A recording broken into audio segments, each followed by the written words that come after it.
So to me, it's wherever I feel that I belong, and that's home, and it's not even sometimes it's not even a physical space.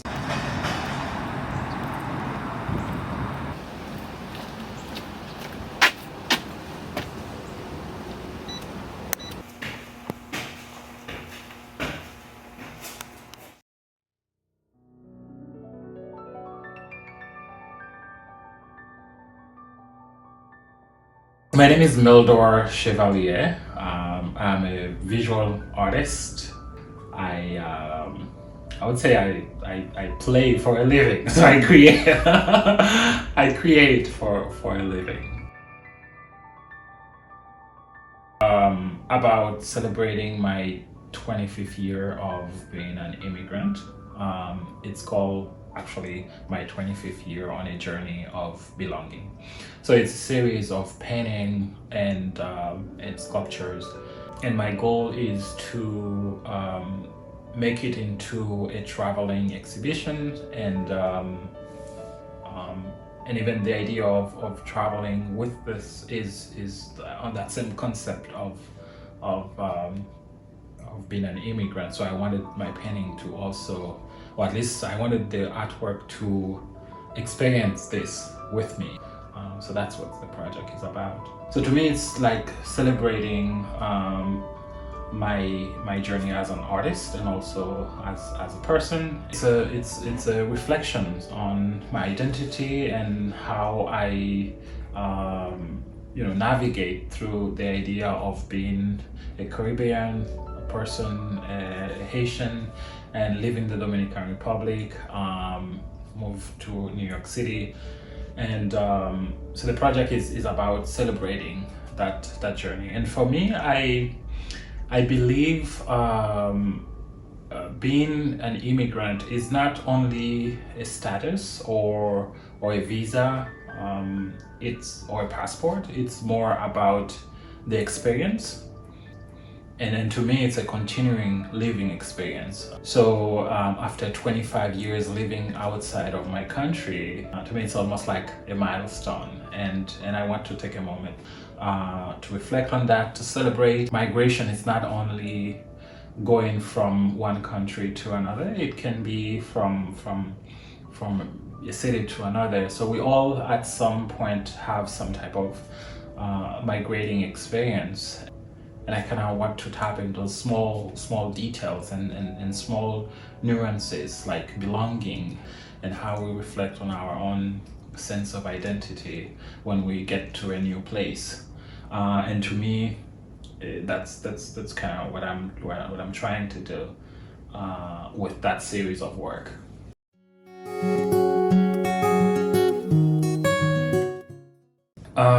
Like actually, I'm from the northern part of Haiti, and it's a very small town called La Victoire. So being an artist was not a common thing. Usually people would want to become a doctor or a lawyer, something that is normal, I would say, to make a living. But I was fortunate enough to grow up in a household where both my parents was involved in creativity. My mother was a craft woman. She would be making macrame. Also, she thought that in a Catholic based institutions where she would teach young people how to work with different materials to create things. And also my dad was a carpenter. So I was like really fortunate that not only they inspire me, but also they let me do my thing. Of course, I was drawing since I was little. I remember growing up in my hometown, the front yard, there was like this large, it's a soil.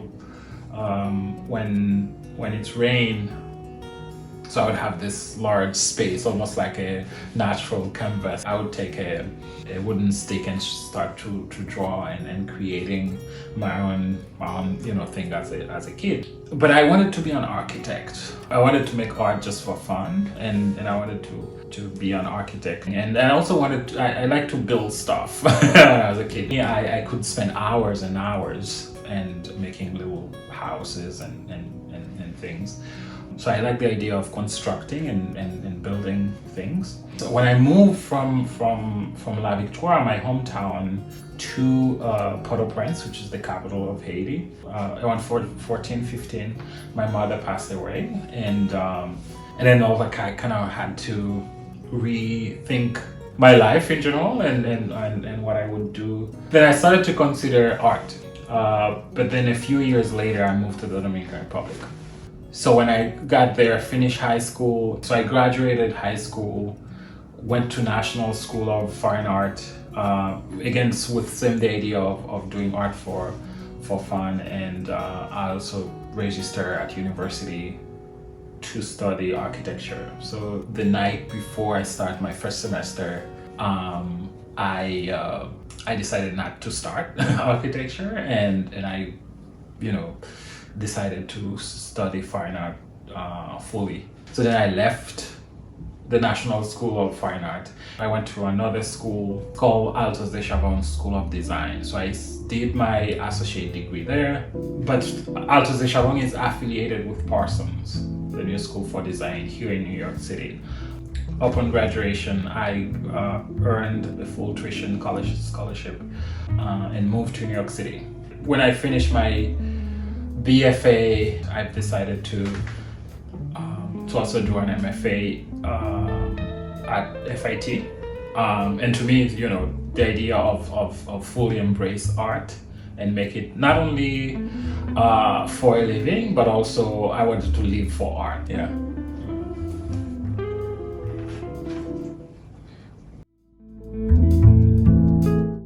My work is about my personal experience in a way. So as an immigrant who constantly live between memories, what I left behind, and what I aspire to. So my work is constantly between, I would say, memories and dreams. Everything that I experience become part of my work. Generally, I always like to reflect on the idea of belonging, and which is, as an immigrant, you constantly aware of how you fit within new community and new set of people.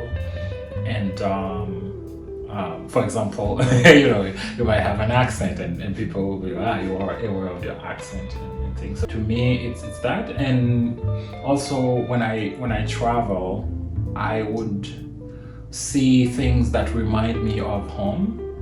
And so this is kind of what I gather different elements. So for example, in my work, you would see a lot of architectural shapes that are almost like crisscross. This reminds me of my childhood. I grew up, there was a porch railing that was crisscross shape. So this is always present in my work. It just reminds me of home. And when I see motif like this, it just remind me home. And I like to sometimes use mountains and water. I use them almost like a metaphor of separation and unite, because when you migrate, you leave your space to a new place, and you're always thinking about the journey to go from one place to another. So water, it's kind of a symbolic aspect of separation, but at the same time can unite. Those are the elements that I use a lot in my work. And also I love painting. I wanted the aspect of painting to be always present in my work. So that's kind of why my work have this fusion between figure and abstractions. Regardless of the narrative, I always want to have the sense of I'm painting for painting. I like to enjoy the materials and the process of painting.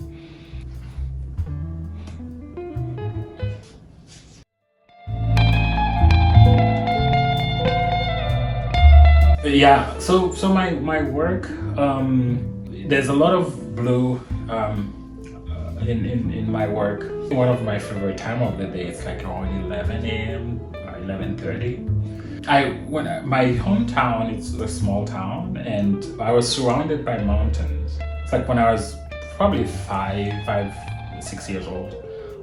So I would always see an airplane coming from behind the mountains and then cross and then goes to the other side. And this is kind of what get me curious about the world, because when I was a child, I thought that the entire world was my hometown, and I remember always wanted the sky to be clear so I could see the airplane pass. No, literally. And so I think I developed that kind of natural sensibility for that color, and also it brings me that memory. I actually use all the colors, but I like them to be almost, sometimes they're whispering through the painting, be that kind of pictorial rhythm in a way. So yeah, this is how I approach color. I see all the colors as instrument where I can use them at different pace, and I can give them different rhythm in the painting. But I always have one atmospheric color. For example, if it's yellow, then yellow will be there. But this doesn't mean that you will not find red or this earth tone or blue.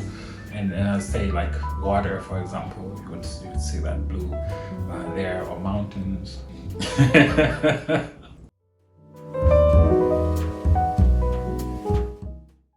I mean, when I paint, I think often I become one with the painting. I often get to a point where I can lose the sense of space and time. In Haitians, we have an expression, meaning like it's almost like you have a spirit. You have, you're possessed by something, but not in a negative way. It's more that you become one. You become that. So this is how I feel when I'm painting. I feel like I become painting. Yeah, and this is how I can describe it. Yeah, this is how I feel.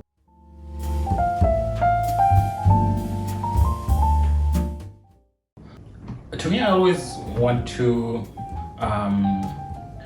So what I create is sort of I want to create a space for the viewer to experience, like a space where you feel like you can come in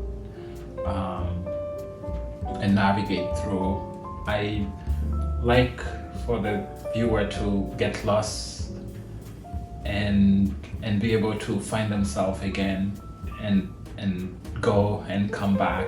So yeah, I think if I want to put it in one word, I like to create a space for the viewer to experience and to be able to connect or reconnect, imagine, and maybe find themselves a home, a new home. Who knows?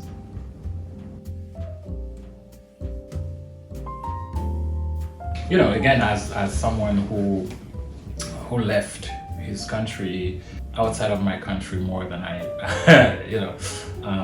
so for someone who lived outside of his country for so long, and having always questioning or wonder about home and what home means.